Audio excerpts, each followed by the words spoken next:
You might have heard of Pokemon mods in Palworld, but have you seen Palworld mods in Pokemon? Well, check out my modded Pokemon cookbook, but with Palworld mods installed. You can see that it's very similar to Pokemon, but with the unique elements that make Palworld oh so special. You got your Palworld staples, like thing that looks like Lucario, thing that looks like Decidueye, thing that looks like Electabuzz, and many more Palworld originals. The mod also includes... What the... Oh no. No. To appease our Nintendo overlords, I'm just gonna quickly uninstall these mods and I'll just show you guys the original version of My Pokemon Baking Book.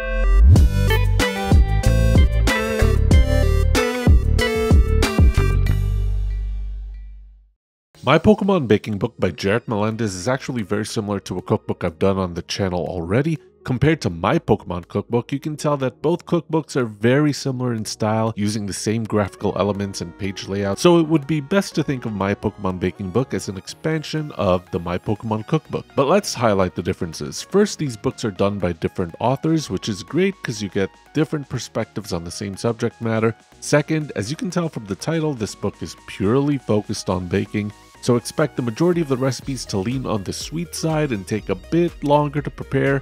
Lastly, the Pokemon Cookbook has recipes referencing Pokemon games all the way up to Sword and Shield, but since the Pokemon Baking Book is newer, it has a chapter on the Paldea region introduced in the latest Scarlet and Violet Pokemon games. Speaking of regions, this cookbook categorizes the recipes by the different regions in the Pokemon games. In each region chapter, you'll find 4 to 7 recipes, each based on a featured Pokemon that made its debut in that generation of Pokemon game. The food photos are very vibrant, colorful, and cute, and really borrow from the physical characteristics of the Pokemon they're based off of. Not only is each recipe visually inspired, but the thought process behind the flavors are also based on the Pokemon's elemental typing. For example, fire types might have warming spices like cinnamon or ginger for the heat. Ice types might have mint for a refreshing icy blast. Ground or rock type might have chocolate or nuts for a dense, rich experience. Some recipes also take inspiration from the regions. For example, an Alolan Pokemon recipe might have tropical flavors to match the tropical setting of Alola. This baking book says that most recipes in it are family friendly and suitable for bakers of any skill level, but if you've seen some of my videos before, you would know that I absolutely suck at baking. But then again, I've always wished Pokemon wasn't so easy, so in a way, this is kind of like a wish come true, like a Pokemon baking Nuzlocke challenge. So I'm going to try 3 recipes from my Pokemon Baking Book, and I'll try my best not to mangle them too much. No promises though. Fun fact, I've never picked a grass starter in Pokemon, but I will be this time. We're starting off in the Johto region with Chikorita's Cheesy Pesto Brioche. This recipe was the one that got the most votes in my Patreon poll. If you want to get the chance to vote on cookbooks and recipes that I do on the channel, I invite you to check it out, and thanks for your support. To make these brioche rolls, get your stand mixer ready and add in 1 cup of lukewarm whole milk, 4 cups of all-purpose flour, a tablespoon of instant yeast, 2.5 teaspoons of kosher salt, and 2 tablespoons of sugar. With the dough hook attachment, mix everything on low until it's shaggy and lumpy. This looks shaggy and lumpy, right? Then add in 3 large eggs, but add them one at a time, waiting for each egg to be fully mixed in before adding the next one. Then up the speed to medium and mix for about 5 minutes until the dough is smooth. Then add in 8 tablespoons of softened, unsalted butter, but 2 tablespoons at a time. Mix for another 15 minutes until the dough is smooth, glossy, and elastic, just like this, I think. With all of this mixing, I think my mixer is starting to overheat and I can kind of smell the motor burning. Uh-oh. Transfer the dough to a lightly oiled bowl, cover, and let this rise for 1.5 to 2 hours until the dough is puffed up and doubled in size. When your dough has evolved, plop it on a floured surface and press it down to deflate. Sprinkle some more flour on top and roll it out into a rectangle roughly 13 inches by 16 inches in size. When we got that, spread 6 ounces of jarred pesto over the surface, but leave a 1-inch border along one of the shorter sides. Then sprinkle on 8 ounces of shredded mozzarella cheese and a 1/4 cup of grated Parmesan cheese. Then, starting at the short side without the clean border, start rolling it up into a tight roll, ending at the clean border, then pinch the dough to seal. My pinching isn't really sealing, so I'm just gonna hide it at the bottom. Once we got that rolled out, trim the ends of the roll, then cut it into 1-inch thick discs. In a lightly greased standard muffin tin, place a disc in each cup, then lightly cover with plastic wrap and let it rise for another 1 to 1.5 hours. Once puffy, pop it in the oven at 350 degrees Fahrenheit for 25 to 30 minutes. Once done, let it cool for 5 minutes. We're almost ready to eat these, but first I gotta give Chikorita a haircut and borrow some leaves. But if you don't have a Chikorita, simply just use basil leaves to place at the center of each roll to finish your cheesy pesto brioche rolls. Now we can't do Pokemon without Pikachu, right? So what better way to show off the face of Pokemon than making and baking its actual face? Let's make some Pikachu Tropical Cupcakes. In a medium bowl, combine together 2 cups of all-purpose flour, a 3/4 teaspoon of baking powder, half a teaspoon of baking soda, and a half a teaspoon of kosher salt. When mixed, set aside. Now in a stand mixer, cream together 16 tablespoons of room temperature unsalted butter with 1 1/4 cups of sugar on medium speed for 5 to 7 minutes until fluffy. Then add in 3 room temperature large eggs, one at a time, waiting until each egg is incorporated before moving on to the next.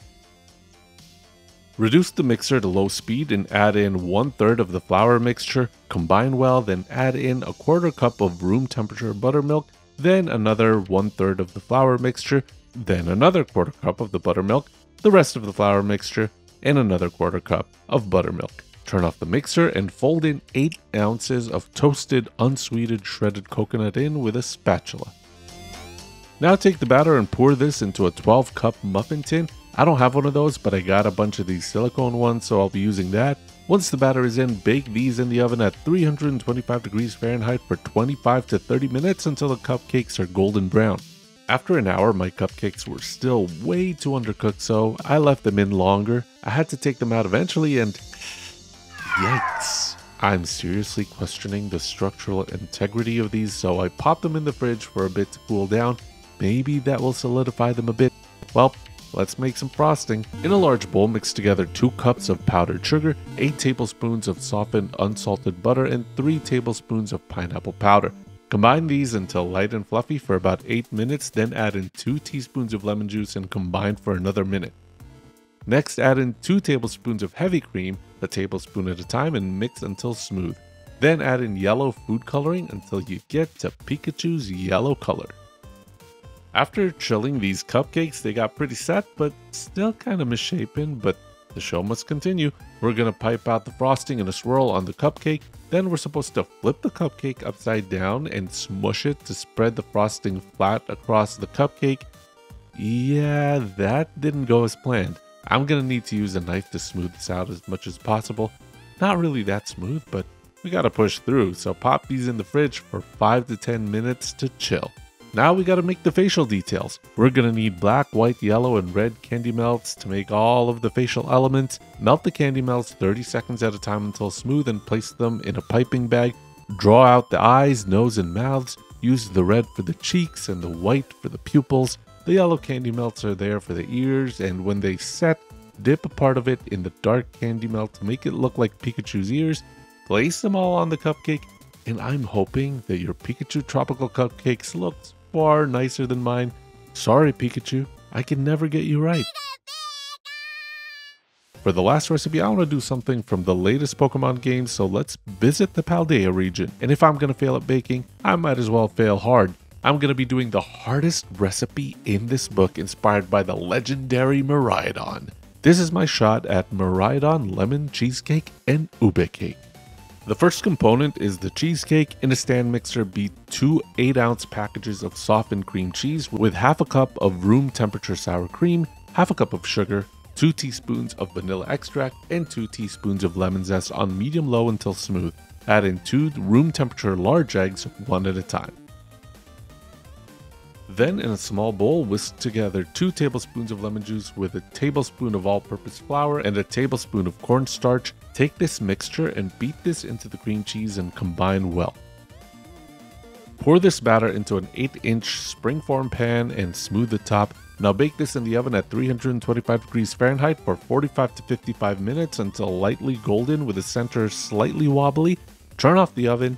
Prop the door open and let it cool in the oven for 30 minutes before transferring it to a wire rack to cool completely.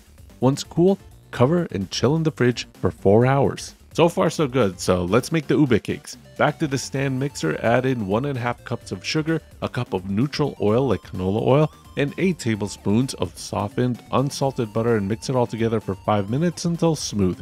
Add 2 large eggs, one at a time, then 2 teaspoons of vanilla extract and 1 tablespoon of ube extract. If you don't know what ube is, it's a purple yam that has a sweet potato-like flavor. I grew up with this stuff, so I love it. In a small bowl, sift in 2.5 cups of cake flour, 1.5 teaspoons of baking soda, and a teaspoon of kosher salt. Add a third of this mixture into the batter and mix on low. Then add in half a cup of buttermilk and continue to mix until smooth. Then add in another third of the flour mixture, another cup of the buttermilk, and finally the rest of the flour. Divide this batter evenly between 2 8-inch round cake pans and bake in the oven at 350 degrees Fahrenheit for 30 minutes. Again, my cake is not setting. What the heck? Is something wrong with my oven, or am I just hopeless at baking?